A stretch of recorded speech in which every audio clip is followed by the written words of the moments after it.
Hello అండి, నేను doctor Shirisha. నేను gynaecologist from Avira fertility hospital. ఈరోజు నేను మాట్లాడబోయే topic unexplained infertility. Unexplained infertility అంటే as the name suggest, problem అంటే కాజ్ తెలియని ఇన్ఫర్టిలిటీని అన్ఎక్స్ప్లెయిన్డ్ ఇన్ఫర్టిలిటీ అంటారు. ఇది ఉండేసి దాదాపుగా ఒక 10-15% కపుల్స్లో ఈ ప్రాబ్లం చూస్తుంటాం. సో ఈ అన్ఎక్స్ప్లెయిన్డ్ ఇన్ఫర్టిలిటీకి గల కారణాలు ఏంటి, దాని గల ట్రీట్మెంట్ ఏంటి, ఇవి ఈరోజు ఈ వీడియోలో తెలుసుకుందాం. సో ఫస్ట్ ఉండేసేసి మనము కారణాలకు కనుక వస్తే, సో ఫస్ట్ మనం ఏం చూస్తాము అంటే లైక్ కపుల్ ఉండేసేసి ఎన్ని ఇయర్స్ నుంచి పిల్లల కోసం ట్రై చేస్తున్నారు, వాళ్ళ ఏజ్ ఏంటి అనేది ఫస్ట్ మనం పరిగణలోకి తీసుకుంటాం. సో దాన్ని బట్టి వాళ్ళకి ట్రీట్మెంట్ అనేది వేరియేషన్ ఉంటుంది. సో ఫస్ట్ ఉండేసి లెస్ దెన్ 2 to 3 years వాళ్ళ మ్యారిటల్ లైఫ్ ఉంది. తర్వాత ఉండేసేసి వాళ్ళకి ఏజ్ అంటే అరౌండ్ 35 years ఆ ఏజ్ ఉంటే, అంటే యంగ్ కపుల్ ఉన్నప్పుడు వాళ్ళకి సింపుల్గా ఉండి వాళ్ళకి ఫర్టైల్ డేస్ గురించి వాళ్ళకి కౌన్సిలింగ్ ఇస్తామండి. ఇచ్చి వాళ్ళకి ఉండి ఇంట్లోనే ఒక ఓవ్యులేషన్ ఇంజెక్షన్ డ్రగ్స్ పెట్టడం, అంటే ఒక సింపుల్ మెడికల్ ట్రీట్మెంట్ ఇస్తామన్నమాట. అంటే సూపర్ ఓవ్యులేషన్ అంటే ఎగ్స్ బాగా పెరిగేదానికి మనము ట్రీట్మెంట్ ఇచ్చి మందులు ఇచ్చి వాళ్ళకి ఫర్టైల్ ఫాలికల్ ట్రాకింగ్ అనేది చేస్తాం. అంటే ఎగ్స్ పెరుగుతున్నాయో లేదో చూసి, ఎగ్స్ రప్చర్ అవుతున్నాయో లేదో చూసి, అవ్వకపోతే వాటికి ఇంజెక్షన్ ఇచ్చి ఇంట్లోనే ఫర్టైల్ డేస్లో ఉండేసి ఇంట్లోనే కలవమని చెప్తాం. ఇది దాదాపు 3 to 6 cycles వరకు ట్రై చేయొచ్చండి ఒక యంగర్ కపుల్స్కి అయితే. సో ఇలాంటి ట్రీట్మెంట్ ఫెయిల్ అయితే నెక్స్ట్ ఉండేసేసి మనము IUI పద్ధతి అనేది సూచిస్తామన్నమాట. సో ఫస్ట్ బేసిక్ టెస్ట్లలో వాళ్ళకి బేసిక్ టెస్ట్లు ఏంటి అంటే సెమెన్ అనాలిసిస్, మేల్కి వస్తే సెమెన్ అనాలిసిస్, ఇంకొకటి ఉండి వాళ్ళ జనరల్ బాడీ హెల్త్. ఇవి రెండు నార్మల్గా ఉండాలి మేల్లో ఉండేసేసి. ఫీమేల్లో ఉండేసేసి యూట్రస్ సైజ్ నార్మల్గా ఉండాలి, తర్వాత ఓవేరియన్ సైజ్ నార్మల్గా ఉండాలి, ఎగ్ కౌంట్ ఉండాలి, తర్వాత 2 ట్యూబ్స్ ఓపెన్ ఉండాలి. సో ఇవి ఫస్ట్ బేసిక్ టెస్ట్లు అండి. సో వీటిల్లో వాళ్ళకి కాకపోతే నెక్స్ట్ ఉండేసి మనం కొంచెం అడ్వాన్స్డ్ టెస్ట్లకు వెళ్తాం. అంటే లేడీస్లో అయితే థైరాయిడ్ చూస్తాము, ప్రొలాక్టిన్ హార్మోన్స్ చూస్తాము. ఇవి రెండు ఎగ్ క్వాలిటీని బాగా అఫెక్ట్ చేస్తాయి అన్నమాట. సో ఇవి 2 హార్మోన్స్ కనుక ఉండేసేసి కొంచెము అంటే గడ్బడి ఉంటే వాళ్ళకి కంపల్సరీగా హార్మోన్ రీప్లేస్మెంట్ థెరపీతో వాళ్ళకి నార్మల్ తీసుకొస్తే ఎగ్ క్వాలిటీ కూడా ఇంప్రూవ్ అయ్యి వాళ్ళకి ఫర్టిలైజేషన్ అయ్యే ఛాన్సెస్ ఉంటుంది. తర్వాత నెక్స్ట్ కారణంకి వస్తే, సో ఈ నార్మల్ టైమ్డ్ ఇంటర్ కోర్స్ అనేది ఫెయిల్ అయినప్పుడు నెక్స్ట్ మనం సూచించే పద్ధతి IUI పద్ధతి. IUI పద్ధతి అంటే intra uterine insemination. So intra uterine insemination అంటే డైరెక్ట్గా ప్రాసెస్డ్ సెమెన్ శాంపుల్ని మనం యూట్రైన్ క్యావిటీలో పెట్టేదానిని ఇంట్రా యూట్రైన్ ఇన్సెమినేషన్ అని అంటాము. సో మీరు ఈ చార్ట్ కనుక చూడగలిగినట్లయితే ఇది స్త్రీ గర్భసంచి అండి. సో ఇది స్త్రీ ముఖద్వారం అంటారు, అంటే సర్విక్స్. సో ఇవి 2 ట్యూబ్స్, ఇది యూట్రైన్ క్యావిటీ. సో మనం డైరెక్ట్గా ప్రాసెస్ చేసిన సెమెన్ శాంపుల్ని ఉండేసేసి ఏ సైడ్ ఎగ్స్ వస్తున్నాయో, ఏ సైడ్ ఎగ్స్ రప్చర్ అయి ఉంటాయో ఆ సైడ్ ఉండేసి మనము ట్యూబోకాండమల్ జంక్షన్ దగ్గర వదిలేయడం జరుగుతుంది ఆ శాంపుల్ని. ఎందుకంటే cervix is a strong barrier అండి.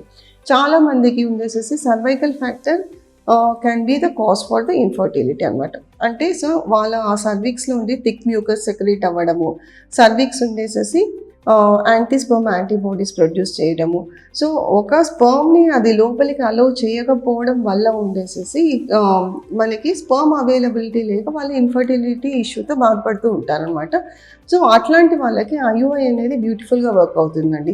So especially younger couples and with a shorter duration of marital లైఫ్కి IUI ప్రాసెస్ అనేది చాలామందికి మనం 3 to 4 cyclesలో వాళ్ళు కన్సీవ్ అవ్వడం అనేది చూస్తుంటాం అనమాట.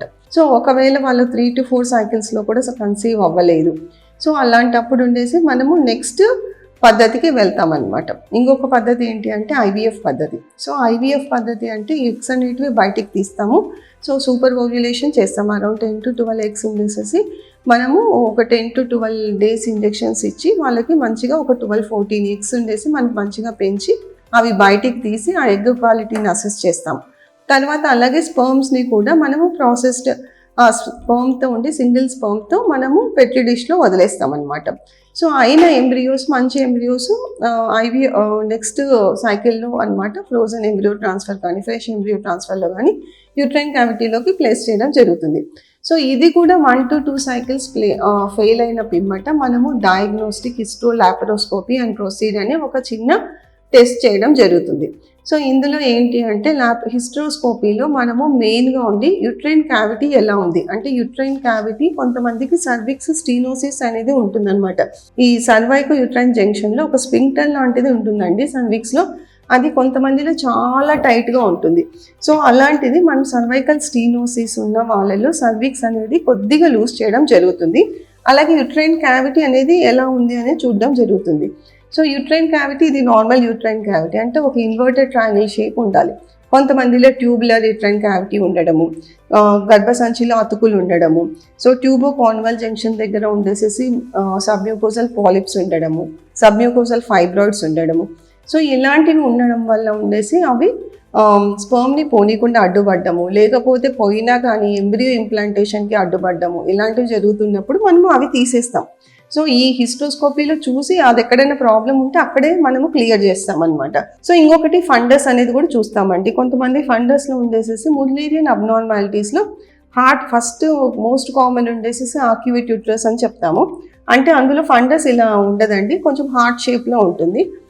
ఆ హార్ట్ షేప్ ఉండేసేసి ఇంకొంతమందికి సబ్సెప్టేట్ అంటే కొంచెం కింద సెప్టమ్ లాగా వస్తుందండి. సో ఈ సబ్సెప్టమ్ కానీ కంప్లీట్ సెప్టమ్ కానీ ఇది ఉండేసేసి ఎంబ్రియో ఇంప్లాంటేషన్కి అడ్డుపడుతూ ఉంటుంది అనమాట. అలా ఉన్నప్పుడు సెప్టమ్ని తొలగించడము, ఇంకొకటి ఉండేసేసి ట్యూబ్స్లో క్లియర్ చేయడం లాంటివి చూస్తుంటాం అనమాట. నెక్స్ట్ పద్ధతి ఏంటి అంటే లాప్రోస్కోపీ పద్ధతి. ఈ లాప్రోస్కోపీ పద్ధతిలో మనము పెల్విక్ క్యావిటీని ఇన్స్పెక్ట్ చేయడం జరుగుతుంది. సో అవుటర్ సర్ఫేస్లో యూటరస్, ట్యూబ్స్, ఓవరీస్ ఎలా ఉన్నాయి అంటే మెయిన్గా ఉండేసి ఇది చేయడం ఉద్దేశం ఏంటి అంటే ఎండోమెట్రియోసిస్ని మనం చూసుకోవడం. సో కొంతమందికి మైల్డ్ ఎండోమెట్రియోసిస్, మినిమల్ ఎండోమెట్రియోసిస్ ఉన్న వాళ్ళల్లో సిమ్టమ్స్ అనేవి పెద్దగా తెలియదు. అప్పుడప్పుడే స్టార్ట్ అయినప్పుడు వాళ్ళకి ఫంక్షనల్ డిస్టర్బెన్స్ ఆఫ్ ట్యూబ్ ఉంటుంది. కాకపోతే అనటామికల్గా ఓపెన్ ఉన్నా కానీ మినిమల్ మైల్డ్ ఎండోమెట్రియోసిస్లో ఉండేసేసి ఆ ఎండోమెట్రియోటిక్ ప్లేక్స్ అనేది మనకి అంటే సీలియరీ ఫంక్షన్ని డిస్టర్బ్ చేయడం వల్ల ఆ ఎగ్ అనేది మనకి ప్రాపగేట్ చేయకపోవడము, తర్వాత ఉండి ఎంబ్రియో ఫార్మ్ అయినా కానీ వాటిని కూడా ముందుకు ప్రొపెల్ చేయలేకపోవడము, ఇలాంటి ఫంక్షనల్ డిస్టర్బెన్సెస్ ఉండడం వల్ల కూడా వాళ్ళకి ఇన్ఫర్టిలిటీ ఇష్యూస్తో బాధపడుతూ ఉంటారనమాట. సో మనకు ఉండేసేసి కరెక్ట్ డయాగ్నోసిస్ ఆఫ్ ఎండోమెట్రియోసిస్ మనకు కేవలం లాప్రోస్కోపీతోనే జరుగుతుందండి.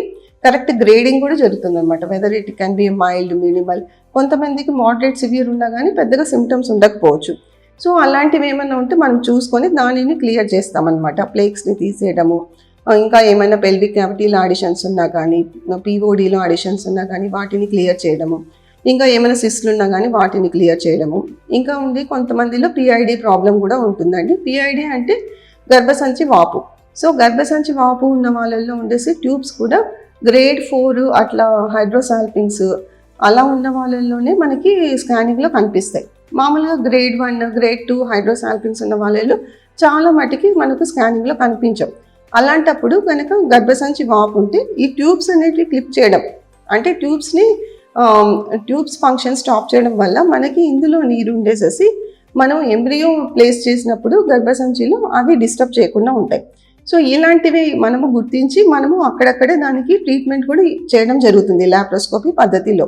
సో ఈ పద్ధతి అనేది మనము ఒక 3 to 4 IUI సైకిల్స్ ఫెయిల్ అయిన పిమ్మట మనము ఈ ట్రీట్మెంట్కి వెళ్తాం. లేదు అంటే మనకు ఉండేసేసి IVF cycle 1 to 2 IVF cycles వెళ్ళినా కానీ వెళ్ళొచ్చు. సో ఈ ట్రీట్మెంట్ తీసుకుంటే మనకి కరెక్ట్గా ప్రాబ్లం ఎక్కడ ఉందో తెలుస్తుంది. సో ఈ ట్రీట్మెంట్ తీసుకున్నాక మనకుండి నెక్స్ట్ స్టెప్ అనేది మనం వెళ్తాం. నెక్స్ట్ కూడా మనం IVF ట్రై చేస్తాం. IVF కావట్లేదు అన్నప్పుడు మనము మేల్ ఫ్యాక్టర్ ఉండేసేసి స్పర్మ్ క్వాలిటీని అసెస్ చేయడం జరుగుతుంది. అంటే స్పర్మ్ DFI అని చెప్తాం, అంటే DNA fragmentation index. DNA fragmentation index కనుక ఎక్కువగా ఉంటే వాళ్ళలో స్పర్మ్ క్వాలిటీ పూర్గా ఉండడం వల్ల మనకి ఉండేసేసి గ్యామెట్స్ దగ్గరగా వచ్చినా కానీ ఇంటరాక్షన్ అవ్వకుండా అవి ఈవెన్ ఎంబ్రియో ఫామ్ అయినా కానీ అది పూర్ క్వాలిటీ ఎంబ్రియో ఉండడం వల్ల తొందరగానే అది ఇంప్లాంటేషన్ అవ్వకుండా అవి వెళ్ళిపోతూ ఉంటాయి, నెక్స్ట్ మెన్సెస్లో వెళ్ళిపోతూ ఉంటాయి అన్నమాట. సో స్పర్మ్ DFI చూసుకోవాలి. ఇంకొకటి నెక్స్ట్ ఉండి ఈ హిస్టోస్కోపీలోనే మనము ఎండోమెట్రియల్ బయాప్సీ అనేది కూడా తీస్తాం.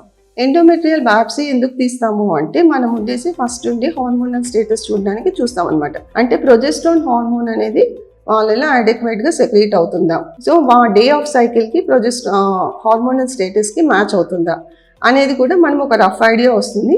ఇంకొకటి మెయిన్ ఉండేసేసి టీబీ బ్యాసిల్లే చూసుకుంటాం. మన కంట్రీ ఉండే it is for endemic for TB bacilli. So మనకు ఉండేసేసి అది లైక్ లేటెంట్ ఫేజ్లో ఉన్నప్పుడు సో చాలామందికి మనకి ఎటువంటి సిమ్టమ్స్ ఉండదు. సో టీబీ ప్రాబ్లం ఉన్నప్పుడు జెనీ ఎక్స్పర్ట్తో మనం ఎండోమెట్రియల్ బాప్సీ జెనీ ఎక్స్పర్ట్కి పంపిస్తాము.